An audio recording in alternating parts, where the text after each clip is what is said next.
Assalamu alaikum, bienvenue sur Vérité Vdin.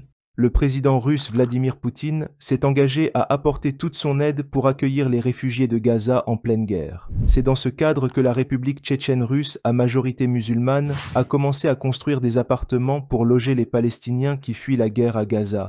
Ces bâtiments seront situés à proximité d'une école et d'une crèche, afin de faciliter les enfants palestiniens de poursuivre leur éducation. L'annonce a été faite par le dirigeant de la République tchétchène, Ramzan Kadyrov, pendant qu'il assistait à une cérémonie d'inauguration des travaux dans une zone désignée pour la construction de 5 blocs de 35 appartements chacun.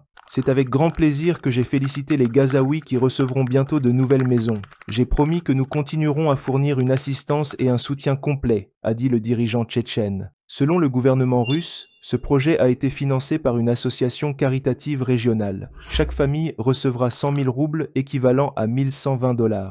La Tchétchénie a jusqu'à présent accueilli plus de 200 Palestiniens fuyant les combats. Une trentaine d'entre eux ont trouvé un emploi dans le secteur des soins de santé locale. La Russie a accueilli un total de 1158 réfugiés de Gaza depuis le début du conflit. En octobre 2023, la Russie avait livré une aide humanitaire de plus de 28 tonnes à Gaza. En décembre, le ministère russe des situations d'urgence a envoyé un vol spécial avec plus de 18 tonnes d'aide humanitaire aux habitants de la bande de Gaza. La cargaison comprenait la nourriture, les médicaments ainsi que des moyens techniques pour les soins médicaux. Au total, la Russie a jusqu'à aujourd'hui envoyé environ 370 tonnes de nourriture, de médicaments, de vêtements et d'autres produits de première nécessité. Merci beaucoup de m'avoir suivi. Surtout, n'oublions pas nos frères et sœurs palestiniens qui sont confrontés à une situation très difficile. Il y a tant de choses que nous pouvons faire pour eux. Ça peut être un don financier selon les moyens de chacun ou une invocation, car Allah est le seul qui a le pouvoir de changer n'importe quelle situation. Puisse Allah te bénir.